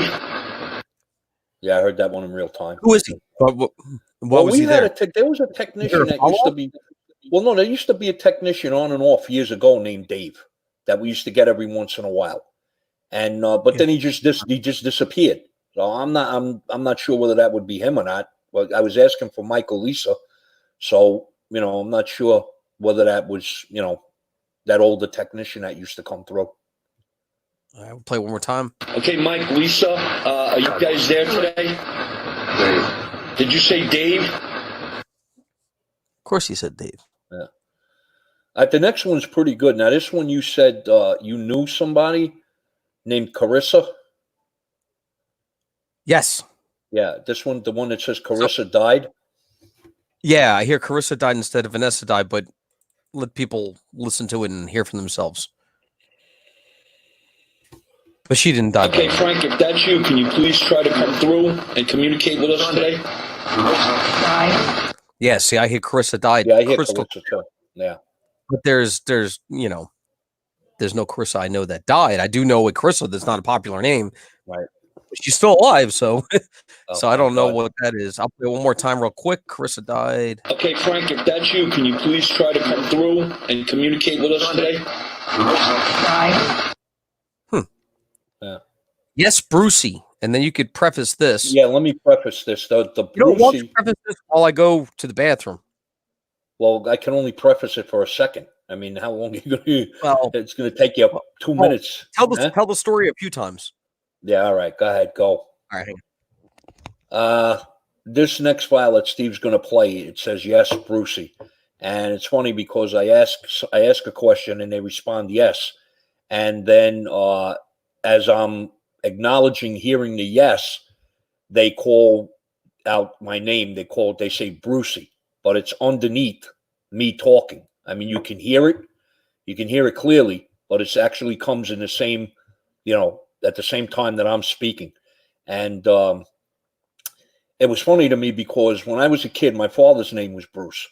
And I guess in an attempt to designate who was who, they called my father Bruce and they called me Brucey. So, when my mother was screaming, out the window for me to come and, have dinner or whatever, she wouldn't confuse me with my father. And she would yell, "Hey, Brucey, time to eat," and I would, I went by that, I answered to that name for a long time, I think up until I went into the Army. And then I became Bruce. So that's the preface to this file. And knowing Steve, he's going to be in the bathroom a couple of minutes. So let's see if, you hear me saying, you hear both of us saying, yeah, that file was a little rough. That file was a little rough. That goes back to what I was saying before, that, out of a total ghost box session, if you glean, just for argument's sake, say 10 files, you're going to get maybe, I would say maybe 30% of the files, 30% of the communication you get when you review the recording, you're going to be able to hear it clearly. And you'll be able to hear it, and most of the files that you get are not going to be, they're going to be what we call rough, which means that they're either stepped on, they have a lot of white noise integrated into them, that you can't do anything about, because we never touch the communication itself. We never use any audio editing filters or anything like that to try to remove noise or anything like that. So the noise, you'll get a lot of communication files that have a lot of background noise that are stepped on by other harmonic radio sweep that's coming through at the same time that the communication is sent. And, it's a little bit of a problem, a lot of times we'll hear a communication in real time, and we'll actually hear it in real time. And, when you go to review the recording, you remember that you heard what was coming up. You heard actually in real time, and you consider it to be a good communication. And when you review it in the recording, it's rough, and I attribute that to, like I said, at the time you're doing a ghost box session, your energy is high. You're melding with the box, with the entities on the other side, with their energy. Your ear is attuned to listening to the communication, not only listening for the communication, but also listening to the background sweep to hear when the communication comes through. And I'm sure that the acute hearing that we have during a session is not the same acute hearing that we're going to have when we review it in a recording. So that that kind of you say, geez, I heard that so clearly when I was doing the session. I heard that communicate so clearly. How could this file be so rough? How could the recording be so rough? And that's that's what happens. I mean, it's an occupational hazard of using a ghost box. We usually get like 30-40%, decent, good communication that you can hear clearly, and the rest is just has its ups and downs, has its problems. But I guess that's like anything else. It's like anything else you do in life. It has its ups and downs. It has its good points. It has its bad points. But as far as ghost box communication, you back? I've been back. Oh, Are you kidding me? You should Only had to pee. You wanted to take 30 seconds? Running off at the mouth. You should have let me know you were I back. kept coughing. I thought maybe you heard my cough. Oh, I didn't hear your little sissy cough. Man, to tell. I was doing a tell. I think number. Yes, Brucey. Yes, Brucey. Number 5. Yeah, let me dial this up. So you prefaced this. Yes. And that's the only one that called you Brucey, right? Yeah, that's nobody ever. I told him the story about when I was a kid to distinguish between me and my father. They used to call me Brucey. Yeah. Here we go. Mike, Lisa, if you guys are there, can you let me know you're there? Yes. Brucey. Who was that said Brucey? See, when you hear something like that, does it give you chills for a second? Yeah, it does, sure, because it actually has to be somebody that knew you, that knew that I was called Brucey when I was a kid. Yeah. So it had to be an entity that either knew me when I was a kid, maybe a family member, or you know what I mean? So you always think of it that way. But then again, you think of, well, if they're able to say that, why wouldn't they continue the communication? Let me know who they are and that they're there. You know what I mean? Yeah. Just on a side note, I kind of, we get caught up in doing the show and stuff like that, and there's a lot of people that like when we do the shows. I guess nobody right in the chat room, if you care that we just go over, like if we say that the show is going to be an hour, which we never say it's an hour, right? Never. Well, it's supposed to be an hour. Starts at 8. Right. No, it says we start at 8. That's all it says. Right. So we get on a roll, but I think people kind of like that we just kind of go on a roll. I think an hour is too little time to, because we get into discussions where we explain a lot of things and we explain the theories behind a lot of things, and there's a lot of talking involved and a lot of explanation involved, and an hour really is not a lot of time, Anyway, let's get on with the files because we got quite a few here. So yeah, so let's go with Bruce. Ghost is real. Okay. All right, Bruce. Ghost is real. You don't have number 6? Okay, we're on the FM. What do I do now? I don't have number 6. No. Oh, number 6 was really good, man. It was "We Love Jesus." That was really good. I don't know why it didn't go with the rest of them. Now, anyway, you got number 7, right? Send me a messenger. I'll play it. I'll play it through. You can't send audio files in Messenger. I send audio files all the time in Messenger. I sent you audio files in Messenger. No, what you do is you send me videos of. No, I send you. Never. You can send. Anyway, Bruce, Ghost is real. Let's play this. Got it. Okay, we're on the FM band now. Are there any entities there that can communicate on this band? Yeah, you hear how rough that was? Yeah, that sounds like Corky from Life Goes On. Yeah, that was like really. You said that. I didn't. You said that. I didn't. Well, you told me to say it. Remember earlier? Really rough, man. That's really rough. It's rough. It's a rough file. Yeah. Okay, we're on the FM band now. Are there any entities there that can communicate on this band? Yeah, that's really rough, man. That's as rough as it gets. I don't know what the hell happened to that. I mean, I heard it, but it sounded like it was like the file went through a blender or something. Yeah. All right, I'm here. Yeah, see, Messenger won't let me send it. So it does. Well, you'll have to tell me how. Sorry about that, guys. Sorry about the interruption. The phone rang. Can you please communicate now? Wow, so they waited for you. Yeah, the phone rang. The phone rang. I got pissed off. I shut the recorder off. I shut the ghost box off. I was pissed off that the phone rang right in the middle of the session. But that happens, And then when I got back, I just turned. The guy wanted to sell you solar panels, right? Yeah, exactly. Yeah. So when I got back, I apologized. And they were nice enough to say, I'm here.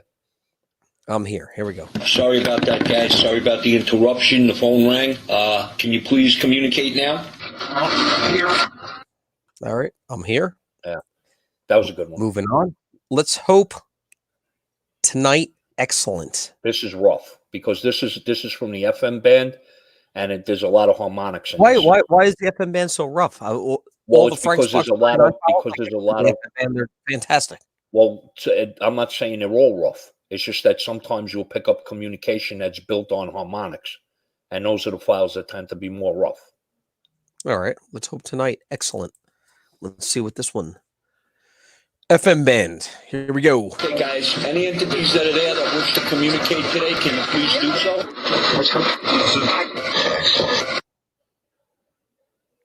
Yep. Rough. Yeah.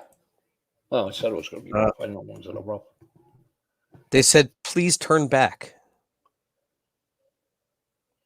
Please turn back. Anything on this one? Or just play it? There's no.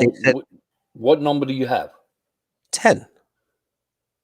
Oh, this one's too rough. Don't even play that one. Don't okay. play 10. I don't have an 11 either. Yeah, so. 10 is not. 10 is very rough. I don't have 11. All right, just go to 12 then. Okay. This one's yes, please wait.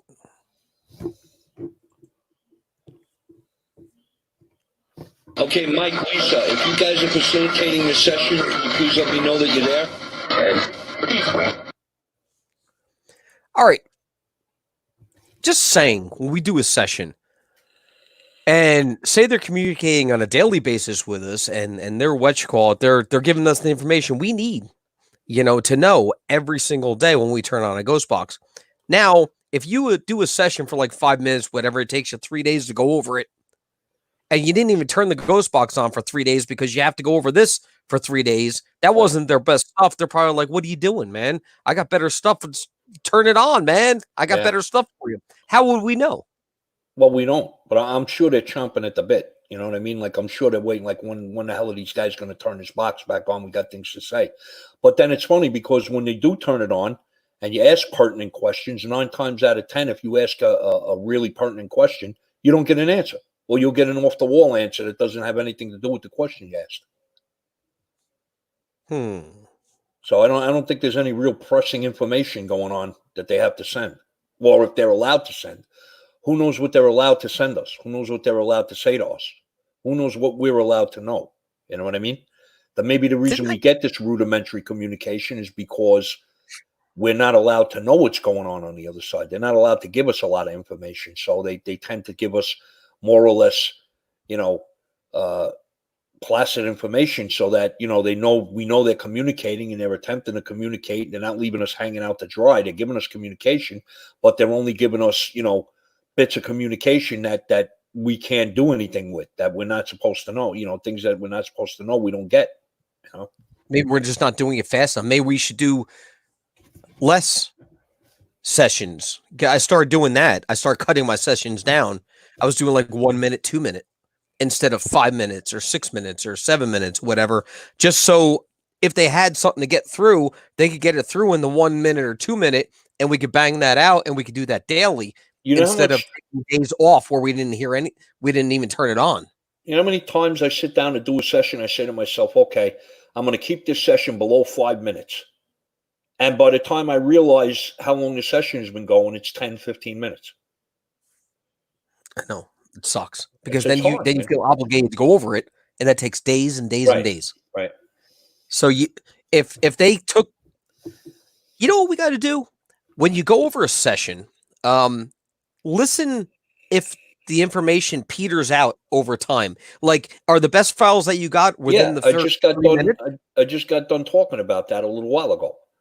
That the communication starts out, slight. And then towards the middle of the session, as the energy builds up, the communication starts to get better and better. And then as you go when you reach a certain amount of time, the communication starts to wane again until at the end, you're almost getting almost nothing. When you say to them, okay, I'm going to close out now, guys. Thanks a lot for coming through. Goodbye now. It's hard pressed to get that goodbye back from them. You know what I mean? Yeah. Because that's at the end of the session. It seems like the energy starts, it peaks, and then it falls off, and that's it. You know what I mean? I can't see anybody doing a half hour or an hour ghost box session and getting good communication all the way through. It just doesn't happen. So maybe if you turn it on for 10 minutes and the middle is like 4 to 8 minutes is like the good stuff, maybe turn it on, let it run, and then start recording it like the 3 minute. Yeah, but you know what? I could never do that in a million years because you feel like you're going to miss something. Exactly. I say to myself, God forbid I don't turn this recorder on and something great comes through. What do? I'm screwed. So that's an impossibility. That's not going to happen. All right, go to the next file. I am. Piss off. I'm not telling that to you. That's your file name. Mm-hmm. Piss off. Mm-hmm. Mike, Lisa, if anyone is facilitating this session, can you please let me know who's there?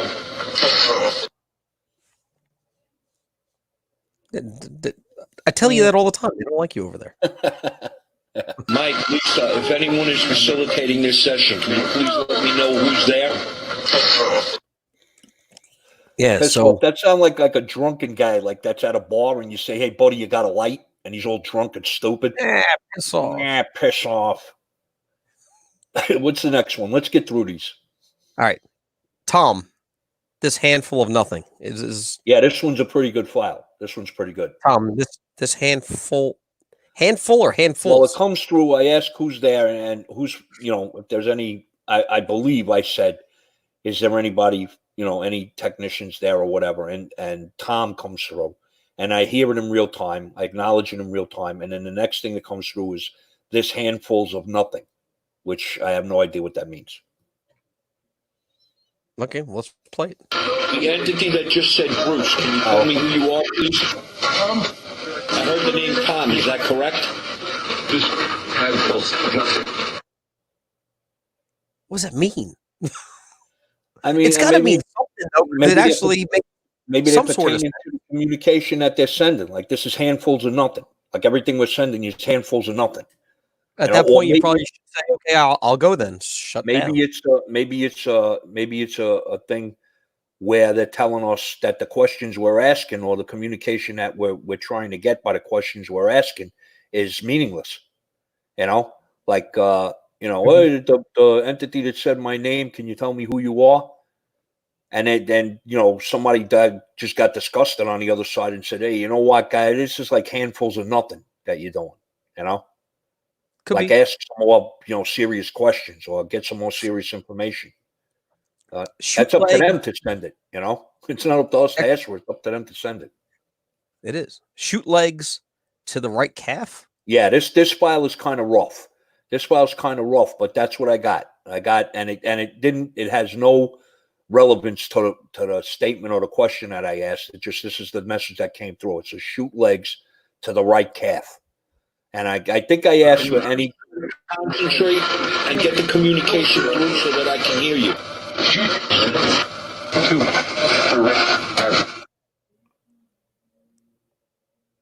Is that what you heard?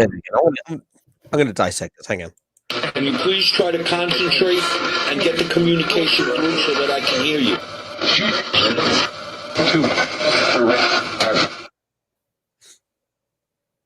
Yeah, I don't know if that's what it says. To the right half, maybe. Yeah, it could be. Better half. I mean, what I did was what I heard. I made sense out of what I heard. You know what I mean? Right. Yeah. All right. So, Jeffrey, go for it. The Jeffrey is good. To go for it's rough. We're gonna listen. Okay, the entity that's there that said my name. Can you please try to tell me your name? Okay. Steve's mic just cut out. There's a big microphone with a slash through it. Are you back? You back? Yeah, I did. I had to blow my nose. I didn't want people to hear me blow my nose. Okay, well, you did it in the middle of the file. Oh! Sorry. That's all right. Go ahead. Play it again, yeah. Yeah, that said my name. Can you please try to tell me your name? Okay, I have a question for you. Go for it, yeah. Okay, just go to the next one. That doesn't need any discussion. Oh, this next one is, they say, yeah. Need discussion, and then you go into a discussion. No, I'm talking about the next file, 18, the one that says, yeah, see. Yeah, I got it. Well, the next one is, I'm just saying, it comes through, yeah, in English, and sí in Spanish. Yes, in Spanish. Okay. Let's hear. Yes, and then C, Spanish. Okay, we're back on the AM band. Is this a little easier for you to communicate with? Yeah. So, yeah, well, you're close to Mexico, so. Yeah, yeah, I'm close to Cuba. You're closer to Cuba than I am to Mexico. All right, next one real quick, because I know everybody wants to go and do I don't something think there's else. anybody left in the chat room. Well, let's see. No. Any entities that are capable, can you please let me know, does this ghost box open a portal or a doorway between our physical world and yours? He knows. Yes, he knows what it says. What do you mean there's nobody left in the chat room? There's only one person besides your wife. Listening. Well, we got 6 people still listening, though. Okay. 5. Plus, they could always listen. Whoever's going to listen to the recording, this is going to be on air, so it has to be done. Yeah. All right, go to the next one. Listen, please. Yeah. You got a lot of files, man. Yeah, I told you. Okay, Mike, Lisa, maybe you can answer this question for me. During the session, Is there always a technician available to handle the session? Listen, please. All right, now the next two that are coming up, pencil and coffee cup. I asked them, and this is, right hand to God. I mean, I know you can't, you got to take me at my word, but the two items that I held up were a pencil and a coffee mug. Okay. Pencil. Here we go. For validation purposes, can you tell me what I'm holding in my hand at this moment? Yeah, and it was a number 2 pencil because I was sitting at my desk and I had the pencil right next to me. I was tapping it, playing with the pencil as I was doing the session. So when I asked that question, I just held the pencil up in the air. Hey, well, while we're on the pencil subject, if the number 2 pencil is the most used pencil, why isn't it number 1? Think about it. All right, we'll move on to your next one. Yeah. Coffee cup. You didn't get the joke? Yeah, I got it. Just All right. wasn't worth commenting on. Sure it was. Very, very, very funny. Hey, I just put the object down. I'm picking up another. Any entities that are available to communicate, can you please tell me what I'm holding in my hand at this time? All right. Yeah, and that's great validation, man. I mean, there's no way I could actually prove without video what I was holding up, but I'm telling you, I swear on a stack of Bibles, God's my witness. You should be you should win the Nobel Peace Prize. It was a pencil and a coffee cup, and that's amazing, man. That is just amazing. You know what? If I just stuck with one box over the years, I wonder if I'd be on the cover of Time magazine. Probably not.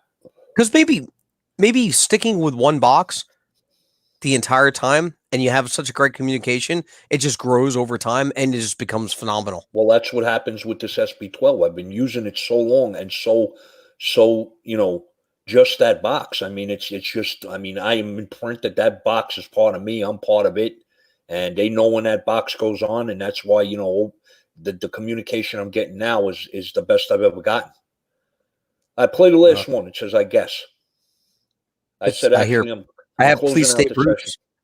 What Please Stay Bruce. Please Stay Bruce. Yeah. That's the one I have next. Okay. Please stay, Bruce. I never say that to you. Yeah, I know. I say go away. I know. Guys, is it clear to shut the session down? Guys, is it clear to shut the session down? So when they ask you to stay, do you stay?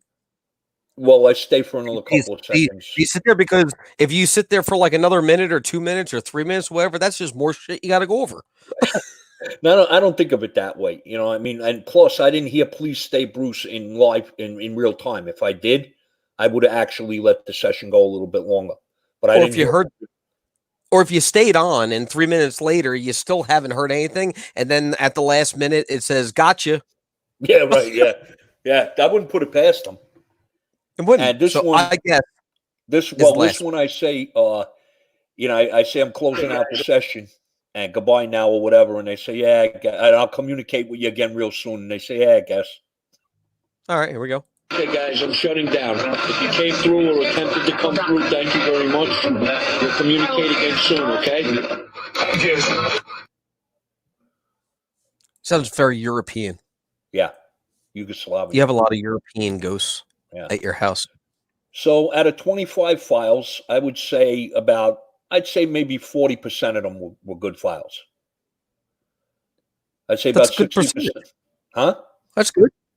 Oh yeah, that's great. I mean, that's what you're going to get. I mean, out of 25 files, if you get 6 or 8 good files that everybody can hear, and it's good, clear communication, it's relevant to the questions you asked or relevant to the subject, then you got to consider yourself lucky.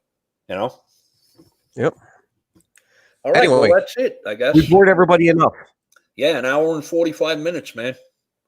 I know. I swore it would be an hour tonight. You would have got it was crying, I don't want to do it. So I said to you, we'll stick to an hour. Once you start talking, we start getting back and forth to the conversation, the meat and the potatoes of the conversation. And then I always want to have a segment where we play files. Because that's what people... Yeah, people love to hear the files. I want people to hear what we're going over, you know, right? What we're getting, what Ghostbox communication. Nobody's doing that. You want them to hear what Ghostbox communication should actually be, what it should actually sound like. You know? Yeah, it's not a Facebook Live. Yeah. You know, not where you get the file. You know, yes, Bruce, and you hear it. Yeah. See, the thing is, when you're doing live videos or whatever, you catch stuff, but nobody catches anything really because it's all grainy. It's hard to hear. And then if you're not recording it, because you could do that, you could do your Facebook Live and you could do all your stuff, but you need to record it as well. That way, when you catch something really good, you can go back into your audio editor and say, I got this on a really good recording. This is what you heard and what we said, and I can prove it now. Here it is. But not only that, you got to remember too, everybody has to remember that when you're doing a Ghostbox session, you forget about reviewing the recording. When you're doing a live session and you're listening for Ghostbox, when you're listening to Ghostbox and listening for communication to come through live that you're going to hear in real time, you may only hear, if you're lucky, if you're very lucky, you'll hear 10% of the total communication that came through. Out of these 25 files, there was only, I think, 3 files where I acknowledged hearing the communication come through while I was doing the session. So you figure it's got to be about maybe 10%, not even 10%, 5 to 8% of the time you'll hear the communication in real time. That's why it's imperative. Anybody out there that's listening or that watches this, you know, when it's on video on YouTube, if you're doing Ghostbox communication, do not do a session without recording it and go over your recordings. Don't record the session and then listen back to the session on the recorder that you recorded it on and expect to hear anything more than you heard in the live session. You have to go over the recording segment by segment, go take the question, go into an audio editor, isolate the question that you asked and all the sweep and Ghostbox sweep up to the next question that you asked and review that segment. And you'll be surprised, you'll be shocked at what you get out of that recording. You know, the stuff that you missed in real time, because the communication is there. There's a lot of communication coming through, and there's a lot of stuff that people never hear because they fail to record it and they fail to review their recordings the right way. And Bruce, I think women in the paranormal matter? Say it again. Katie's writing in the chat room. She wants to know if women in the paranormal matter. I don't know why Katie is stuck on this sexist thing, but whatever it is, of course, women in the paranormal matter. As a matter of fact, I think the majority of people that are involved in the paranormal, I think there's more women than men that are involved in the paranormal. They're an integral part of it. I might agree with that, actually. They're an integral part of it, all right?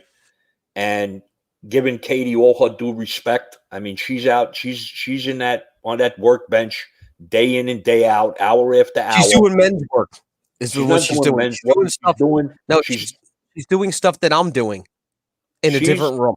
She's doing, but not getting the same respect. She's doing ghost. It's not that she's not getting any respect. Her stuff isn't really out there. The same respect as I get. That's not true.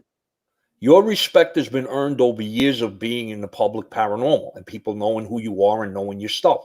Once she gets out there and her stuff becomes known, her devices become known, people start to use them, people start getting communication with them, she'll attain the acknowledgement that you have. I mean, she has to get her stuff out there. She has to get out there in the public eye. And hopefully we can help her do that when she's ready. And we're working on it. Huh? We're working on it. Yeah. I mean, she's, you know, I don't know a woman in the paranormal that's more dedicated than she is. I mean, she's in there banging away hour after hour, day after day on these devices, trying to get everything right, you know, and trying to advance the communication, advance ITC, advance, you know, live spirit communication. So when you ask me, you know, the women in the paranormal matter, I don't know, every once in a while she gets that bug where she has to ask that question. The only reason that we don't mention that is because we're two guys talking on the radio. If we had a female co-host, if we have a female co-host in here talking, of course, the subject, the conversation would turn to include the female aspect. But since we don't have that, we talk and we don't talk in a sexist way on here. We don't explain anything where it's just pertains to male people in the paranormal, males in the paranormal, or anything like that. I mean, it's just general knowledge, general information. It goes for male or female. Your sex has nothing to do with it. Anyway, would you like to close it out?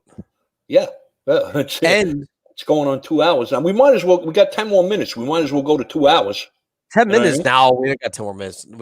It's an hour. We're on an hour and 50 minutes, so it will be 10 more. Exactly an hour and 50 minutes. So it'll be 10 more minutes to go 2 hours. I'm not doing 10 more minutes. Okay, that's fine. People tune in. We're going to be on Friday nights from here on out. So tune in, check us out on Friday nights instead of Monday nights. So same show, different time, different day. Yeah, guys, just get out, and do me a favor. Do me and Steve a favor. Like, let everybody, let the people that that are interested in the paranormal or interested in ghost box communication, let them know that our show's on. Come on over and listen. We always try to give out the best information we can and try to get people back to the right way of doing things, and try to advance this a little bit and try to get it back into the mainstream paranormal. And we appreciate you coming down and participating in the chat room and listening to our radio show and listening to what we have to say. And like Steve said, from now on, we'll be on Friday nights, 8 p.m. Eastern Standard Time. And we'll be throwing the banner out there, the advertising banner on Facebook and stuff, letting you know what the topic of the week will be. And I don't think we've decided on a topic for this coming Friday, have we? We didn't, but I think we came up with a lot of different things we juggled around tonight. I think we could pick one of the things that we talked about tonight and really focus on it. Yeah, I think whatever it's going to be, it's always, we try to always make it a good and interesting topic. So thanks for coming. Good. I'll say good night to everybody.